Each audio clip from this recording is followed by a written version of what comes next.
Amigos queridos, convidamos a todos a elevarmos o nosso pensamento a Jesus, bom amado Mestre, e sentir Sua presença em nossas vidas.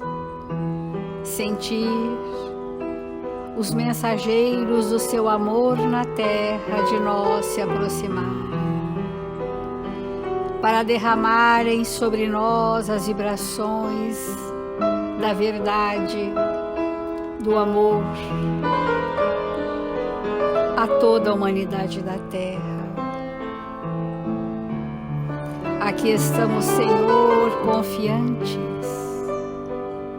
buscando iluminar o íntimo do nosso ser pela luz da verdade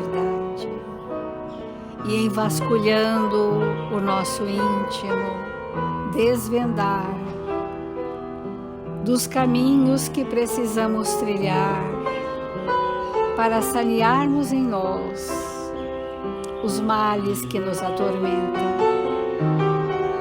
Que a fé, a esperança possam mover as nossas ações e que resolutos, Senhor, nos encontramos uma vez mais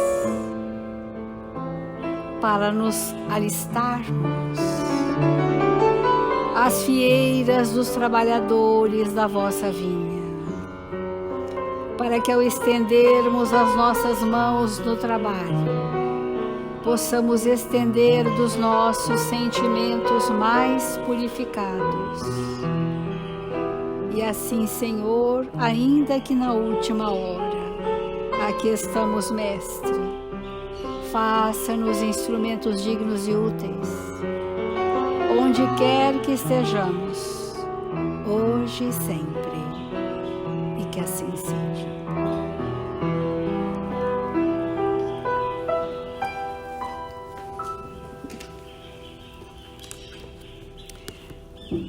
Do Evangelho segundo o Espiritismo, capítulo 18, muitos chamados e poucos escolhidos. As palavras de Jesus são eternas, porque são a verdade. Elas são não somente a salvaguarda da vida celeste, mas a garantia da paz, da tranquilidade e da estabilidade nas coisas da vida terrestre. Por isso, todas as instituições humanas, políticas, sociais e religiosas que se apoiarem sobre as suas palavras serão estáveis como a casa construída sobre a pedra. A verdade são as leis divinas. A verdade é um conceito absoluto. Então, nós precisamos ter recebido de Jesus partes desta verdade passíveis de serem compreendidas e vividas pela humanidade da Terra, porque a lei de Deus é para o universo. Neste planeta, ela fora desmembrada em leis para atender os aspectos necessários ao nosso progresso moral. E das leis que mais superlativas nos conduzem às demais é a lei do trabalho. O trabalhador espírita cristão é aquele espírito que trabalha continuamente na sua transformação, que faz aquelas lutas íntimas chamadas esforços para domar as suas más inclinações. E são essas más inclinações que hoje nós gostaríamos de chamar de aspectos da tentação. A tentação está enquadrada nas nossas escolhas. Então, o que nos tenta? Nos tentam estímulos do mundo ou do nosso pensamento que encontram respaldo nas minhas más paixões, armazenada nas minhas memórias, que eu ainda não consegui transformar, então ficam latentes na minha personalidade e impulsionando vibrações que vão me atrair para aquilo que é o meu passado de grandes erros, de grandes tormentos que geraram transtornos íntimos arquisseculares. Então, Emmanuel, no Caminho, Verdade e Vida, tem uma lição que chama Origem das Tentações, e nós vamos nos ater apenas a um parágrafo. Diz assim: mas cada um é tentado quando atraído e engodado pela própria concupiscência. Por concupiscência, traduzindo nas palavras hoje da evangelização, nós vamos entender que são as atrações fortes, os desejos arrastadores que trazemos pelos prazeres mórbidos, que já vivemos e que nos compõem ainda. Então, Tiago, ao trazer esse pensamento, traduzindo o pensamento de Jesus, quis diferenciar que as tentações ou as más inclinações não procedem da paternidade divina. São criações dos homens da terra. Examinemos particularmente os dois substantivos, tentação e concupiscência. O primeiro, tentação, exterioriza o segundo, concupiscência. Exterioriza, manifesta, que constitui o fundo viciado e perverso da natureza humana primitivista. Então, essas más inclinações, que são prazeres mórbidos, traduzem ainda a natureza primitiva da nossa evolução, que nos rebaixa a uma condição muito próximo da condição dos animais. Olha só. Porque é um arrastamento de impulsos, sensações corrompidas, dissociados da razão. Que são práticas que geraram condicionamentos e que, desconhecendo prazeres felizes, estagnei meu pensamento nas sensações e emoções corrompidas. Isso cristalizou em mim situações perispiríticas que vibram. Na caminhada evolutiva, numa jornada terrestre ou numa existência, nós necessariamente passaremos por situações que estimulem que esses núcleos apareçam para saber se nós estamos superando aquela inclinação. Nós somos tentados para saber se já podemos ter condição de ultrapassar, resistindo àquela má inclinação, que é a resistência ao mal que ontem fora falado. Que força eu terei para resistir ao mal? Somente quando a aquisição do bem for suficiente para se contrapor vetorialmente ao mal que trago comigo, que são os conflitos existenciais. Quando o nosso percurso moral já nos sinaliza o caminho a seguir, os sentimentos a viver, aquela má inclinação tem uma força atrativa ainda, que geram escolhas. Mas eu posso optar conscientemente, ainda que sob a força da tentação, dizer para mim mesmo: isto eu não quero mais para mim. Isto pertence ao homem velho. Estou num processo de resistir ao mal para construir valores morais que se contraponham à minha má tendência.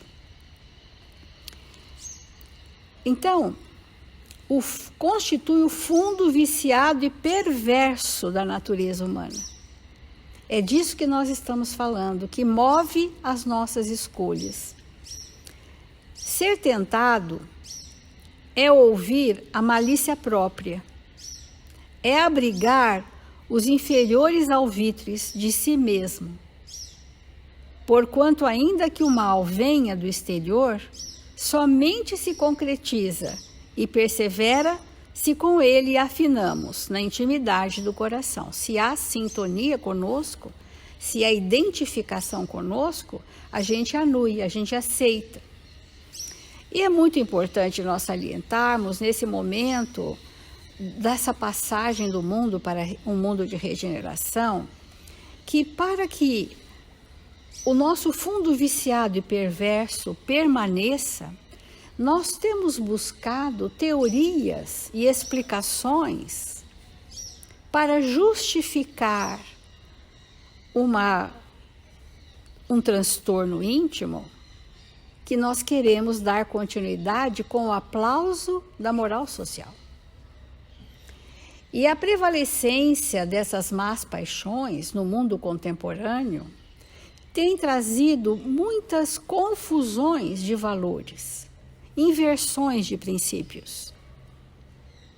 E a pretexto de estarmos modernos, temos construído pensamentos materialistas que vão cristalizar em nós essa situação e exigimos do mundo que isso seja tido como natural e verdadeiro. Por isso que a base, o paradigma que nós estamos apoiados são leis divinas. Esse é o paradigma. Se isso não for dentro desse princípio norteador da nossa transformação, nós estamos no engodo. Nós estamos nos enganando, mas a nossa consciência sabe que nós estamos nos iludindo. Nós estamos camuflando e tamponando uma situação que muitas vezes queremos que permaneça entre nós. Então, antes que a dor superlativa nos chegue para desacomodar esse enquistamento pernicioso do espírito, nós podemos fazer compreensões novas para resistirmos ao mal que há em nós e as escolhas serem pautadas no meu progresso moral.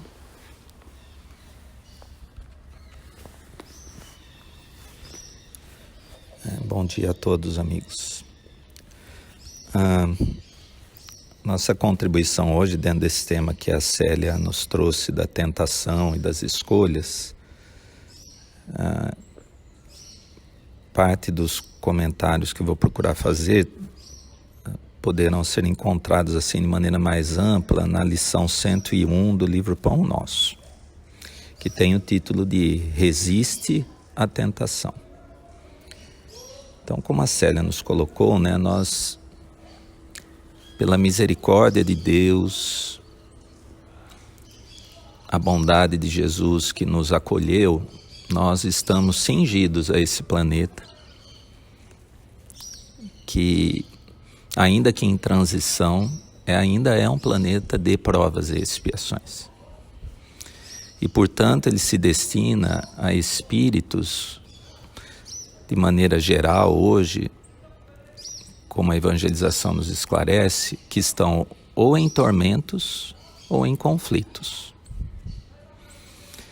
E quero crer que a maioria de nós, que já fomos sinalizados ao longo de muitas existências e também fizemos algumas construções nessas existências, nos encontramos no momento dos conflitos, que pode ser assim esclarecido de muitas maneiras, mas talvez Paulo tenha feito isso com a maior objetividade, quando ele disse: o bem que eu quero fazer eu não faço, mas o mal que eu não desejo eu ainda faço. Então esse é o nosso conflito. Nós desejamos o bem, verdadeiramente, mas não resistimos ao mal. E essa, como disse a Célia com clareza, é a origem das nossas dificuldades, das tentações. Essa é a nossa porta larga. Então, encarnados em um planeta de provas e expiações, em conflitos, é absolutamente normal, esperado e necessário que nós passemos por tentações, que são estímulos externos do mundo, do ambiente, e especialmente com aqueles que nós vivemos diariamente, convivemos diariamente, que fazem, como a Célia esclareceu, aflorar em nós esse conteúdo ainda sombrio, a temática da nossa existência, não é? Então, é muito importante a gente se conscientizar mesmo disso, para que esse tipo de pensamento, quem sabe de reflexão, chegue à nossa intimidade. Estamos aqui em conflito, submetidos a tentações, mas com um campo vibratório que envolve espíritos encarnados, desencarnados, uma ambientação física que nos propicia incontáveis oportunidades para que nós vençamos a nós mesmos. E embora a gente anseie por essa claridade, como o texto ao qual me referi esclarece, nós ainda temos esses milênios de sombras da nossa anterioridade. Embora a gente tenha uma aspiração bastante singela ao bem, nós temos séculos de comprazimento no mal, nossa anterioridade, que está aí para ser modificada, né, no que eles nos esclareceram, né, de que os nossos quadros de memória precisam ser modificados. Então, que a gente possa realmente nessa época da nossa existência carnal, nos debruçarmos nisso. Porque é uma chamada que nós estamos, um convite que nós estamos recebendo de Jesus, da espiritualidade, para que nós sejamos realmente responsáveis nas pequeninas coisas do mundo e nas grandes coisas do espírito. Saio ou não saio de casa? E por que saio? Uso ou não uso máscara? Mas eu não tenho medo de morrer. Então, mas importante, conquista do espírito, não temer o desencarne. Mas não basta. Eu preciso amar o próximo. E tem sido uma proposta tão simples e clara, né? Use máscara não por você, mas pelo outro. Então, só para dar um exemplo bem simplesinho do dia a dia, de como nós precisamos nos debruçar a isso, né? Para que a gente compreenda essa proposta e resistir à tentação do eu sei, eu faço, eu posso, né? Tudo eu posso dentro do campo das minhas escolhas. Mas o que eu vou escolher ao olhar essas circunstâncias? Ao olhar o meu próximo. Porque Jesus, entre aspas, sofreu tentações, porque o mundo é de provas e expiações. Só que como não havia conteúdo nele, Espírito puro, ele apenas dizia, por que vocês me tentam? Ele reconhecia a intenção, mas não tinha referência, vibração, ressonância na sua intimidade mais.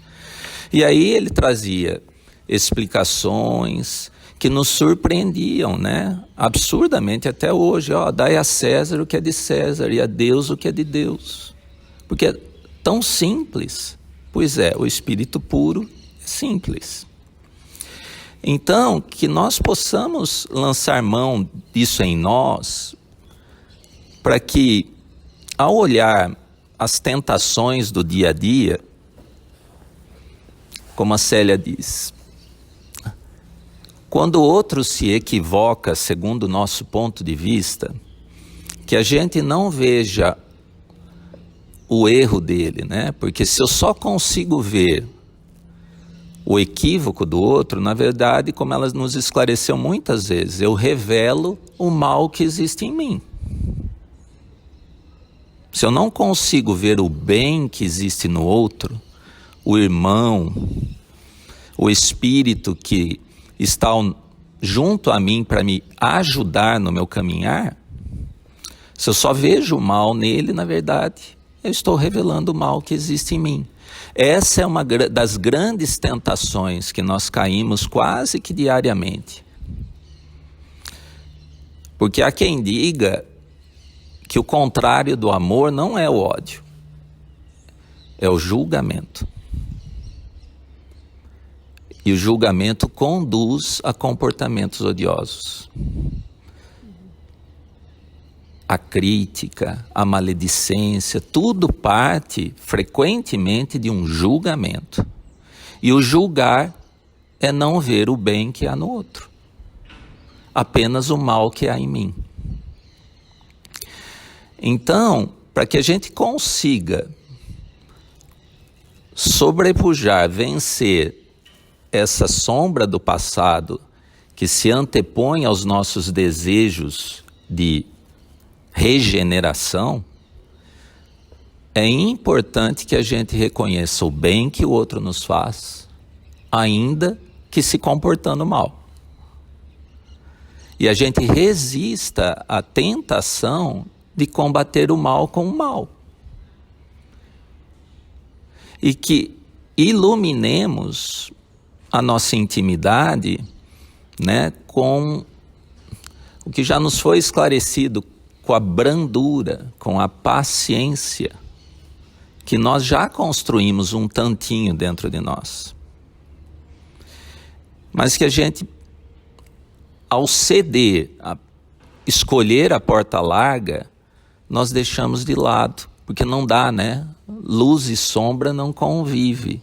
Elas se definem, mas uma vez iluminou não é mais sombra. Então não dá para viver num campo sombrio e expressar a luz que há em nós. Nem mesmo o nosso desencarne, né, vai nos afastar desses conflitos, se nós não nos dedicarmos profundamente a reconhecer nos relacionamentos as grandes oportunidades de nós exercermos a boa vontade, o perdão, a tolerância, a paciência, o bem constante que nos é possível, esquecendo todo o mal que existe lá fora e deixando de lado os nossos interesses pessoais, para que a gente possa, um dia certamente nós conseguiríamos em definitivo iluminar a nossa intimidade, né? Porque o texto nos esclarece que a morte do mal é só quando todo o bem estiver definitivamente instalado no nosso ser espiritual. Então, esse era o nosso comentário para hoje, amigos.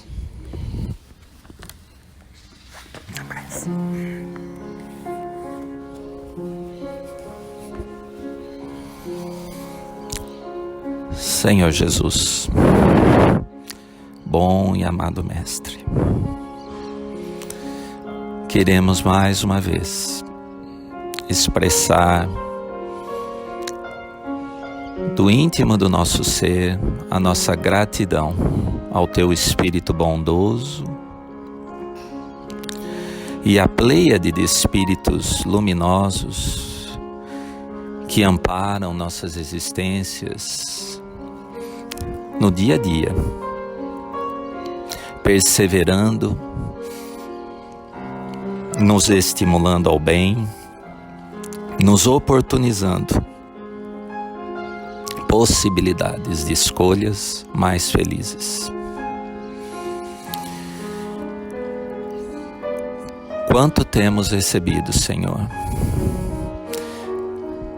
e estamos desejosos de vivenciarmos os teus exemplos, de nos alinharmos com as leis de Deus em definitivo.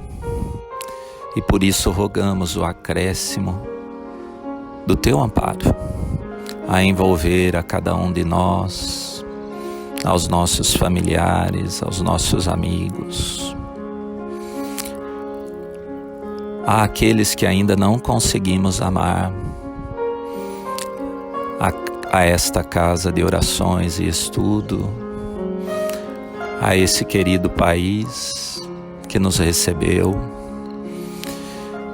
Queremos também, Senhor, rogar por todos aqueles que nesse momento mais intenso do planeta desencarnam, muitas vezes em profundos tormentos, conflitos, que eles possam ser amparados pela espiritualidade e receber de cada um de nós aqui encarnados o mínimo, o pouco que podemos ofertar a esses irmãos, que eles possam reviver o bom ânimo, a esperança de que muito em breve todos os amores se reencontrarão. Gratidão, Senhor, imensa e eterna, por tudo que somos, por tudo que temos, e especialmente pelo amor do Pai. Que possamos, nesse dia, reservarmos em nossa intimidade tempo para estarmos em Tua companhia. Que assim seja.